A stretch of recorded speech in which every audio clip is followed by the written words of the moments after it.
નમસ્કાર દર્શક મિત્રો, આપ નિહાળી રહ્યા છો એસ લાઈવ ન્યૂઝ બુલેટિન। નજર નાખીએ અત્યાર સુધીના મુખ્ય સમાચારો ઉપર। ઇન્ડિયા ટુમોરો માટે ટેકનોલોજી જરૂરી, મોદીએ કહ્યું ગૂગલ હેંગઆઉટમાં।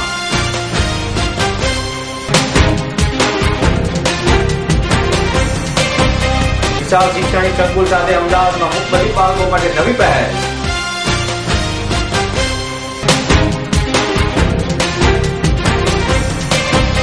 રાહુલ ગાંધી સાથે દિલ્હીમાં મોઢવાડી અને વાઘેલાની ગુપ્તગુ।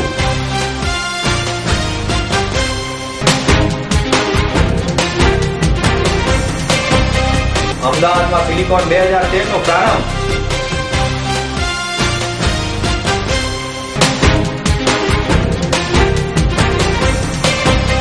અમદાવાદમાં 26મી એપ્રિલે યોજાશે પોકેટ મોટનો ભવ્ય કાર્યક્રમ।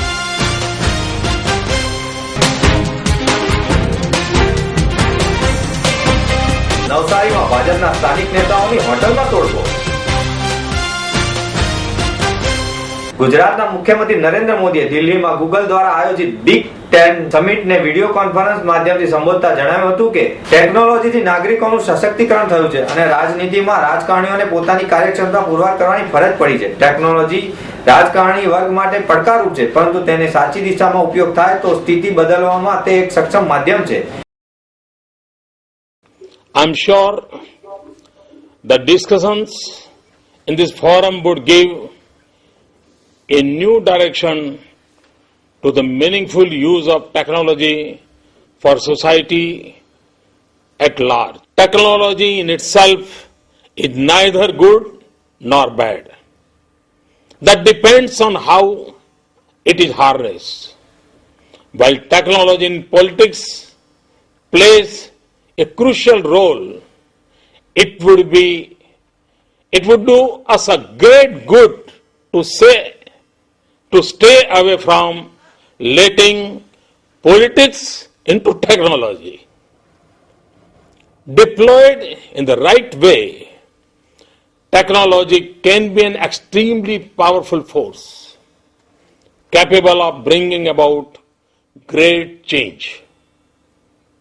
The challenge is how better we can connect the common man to this WWW world. We need to find solutions by which he can connect in his local language. We must focus our technological policies and innovations on the greater good, empowering people and nurturing a development-based agenda. નાગરિકો માટે લોકતંત્ર આધારિત રાજકારણમાં આમૂલ પરિવર્તન આવ્યું છે, તેની સવિસ્તાર ભૂમિકા આપી હતી। મુખ્યમંત્રીએ જણાવ્યું કે હવે રાજકારણીઓને પોતાના વિચારો જનતા સુધી મૂકવાને બદલે નાગરિકો ટેકનોલોજીના માધ્યમથી વિચારો સૂચનો રાજકારણી સુધી મૂક્યા છે। મુખ્યમંત્રીએ IT+IT=IT એટલે ઇન્ડિયા ટેલેન્ટ વત્તા ઇન્ફોર્મેશન ટેકનોલોજી બરાબર ઇન્ડિયા ટુમોરોનો નવો મંત્ર આપ્યો હતો।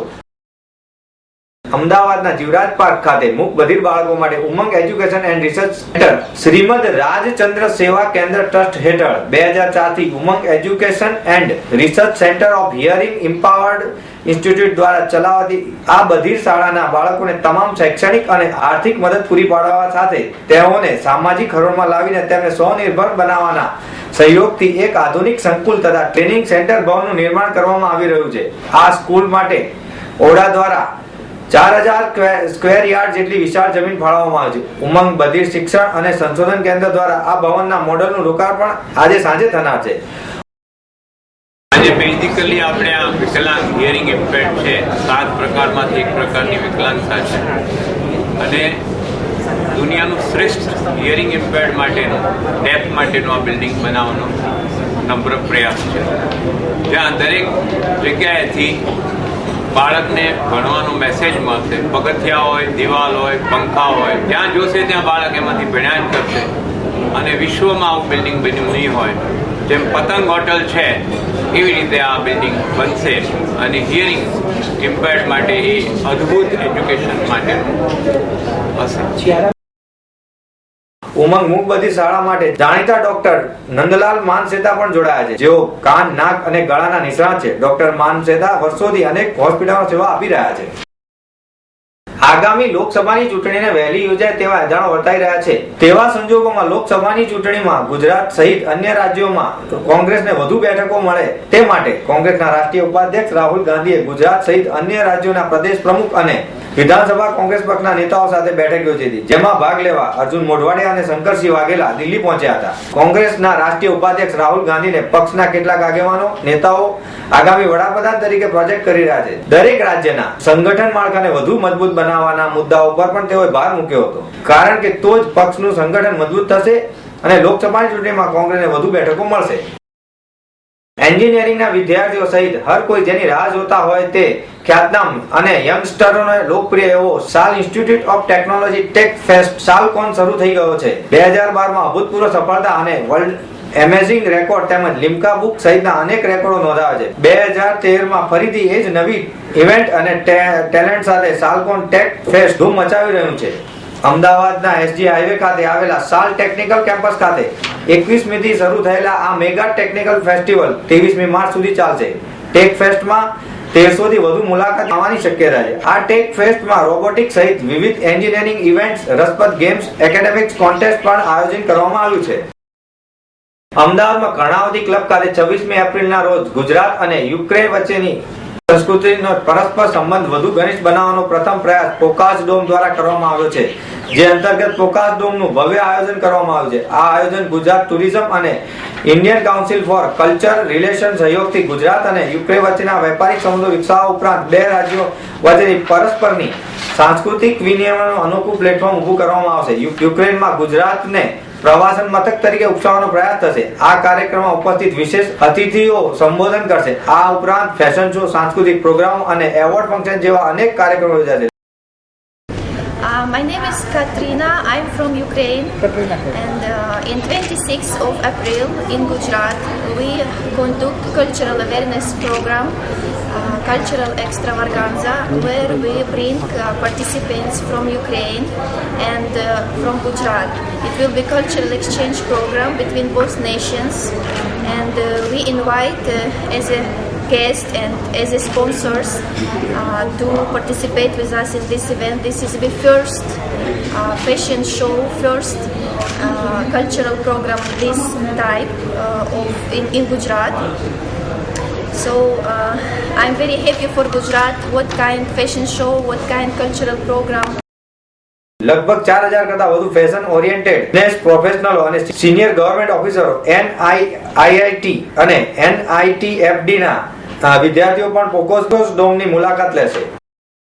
ગુજરાતમાં સુશાસનનો દાવો કરતા નરેન્દ્ર મોદીના દાવાની પોલ તેમની પાર્ટીના ઘણા સ્થાનિક નેતાઓની હરકતના કારણે ખુલ્લી પડી જાય છે. એવો આરોપ છે કે રાત્રે જમવા માટે પહોંચેલા 3 બીજેપીના નગરસેવકો અને એક નેતાને હોટલમાં ભોજન ન મળવાને કારણે આ નેતાઓએ પોતાની ગુંડા ટોળકીને બોલાવી હોટલમાં તોડફોડ અને મારપીટ કરી. જો કે નેતાઓની આ હરકત સીસીટીવીમાં કેદ થઈ ગઈ અને આખરે મામલો પહોંચ્યો પોલીસ તંત્ર સુધી. પોલીસે આ અંગે તપાસ હાથ ધરી. होटल बंद होने के बाद सफाई काम चालू था. उसमें से कुछ चार लोग आए. उसने बोला हमको खाना चाहिए. हमने उसको खाना बोले ख़त्म हो गया. बोले जो भी मिले हमको खिला दो. तो हम बोले हम किचन में देख के आते. हमारे स्टाफ ने बोला हम पहले किचन में देख ले, जो भी मिलेगा आपको खिला देंगे. वो ग्राहक बैठ गए. उसके बाद देखा किचन में कुछ नहीं था. बोला सर कुछ नहीं है आप अभी कुछ मिलेगा नहीं. तो उसने बोला एक काम करो, कोई छाछ हो तो हमको दे दो. तो हमारे स्टाफ ने बोला कोई बात नहीं, वो देख लेता, जो मिलेगा तो भी देंगे. किचन में गया, उस छाछ भी ख़त्म, सफाई कम हो गया था, पूरा सब खाली ख़त्म हो गया था. उसके बाद ये लोग बोले छाछ हमको किधर से भी मंगा के दो. जो 4-5 आदमी लोग थे, जो इसमें से कुछ शख्स की पहचान भी हो गई है, CCTV में उसका रिकॉर्डिंग भी है. वो बोले हमको छाछ किधर से भी चाहिए. तो हमने हमारे स्टाफ ने बोला भाई नहीं है, गाली दी. स्टाफ को मैंने बोला ये आप गाली सुन लो. ग्राहक बोलता है तो सुनो, ऐसा कुछ नहीं.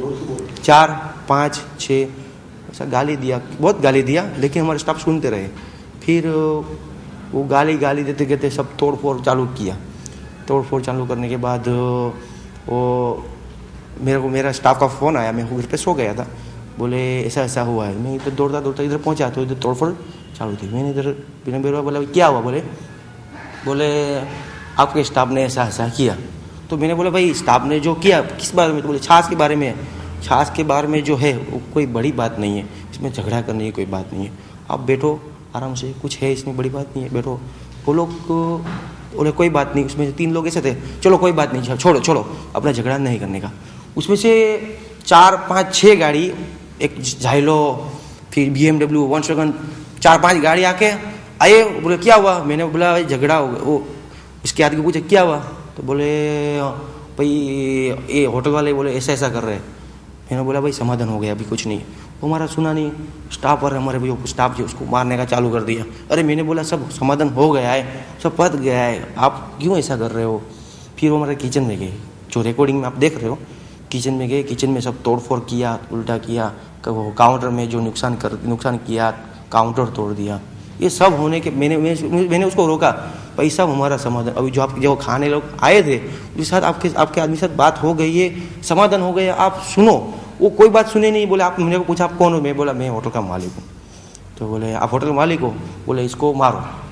उसमें से 4, 5, 6 लोग, इधर एक पाइप मारा, इधर पाइप मारा, फिर वो स्लैब का जो टेका आता है वो इधर मारा, ये देखो। उसके बाद ये मैंने हाथ लगाया था, इधर मारा। मैंने सोचा चलो मेरी होटल जो अगर बचती है तो थोड़ा मार खा लेते हैं।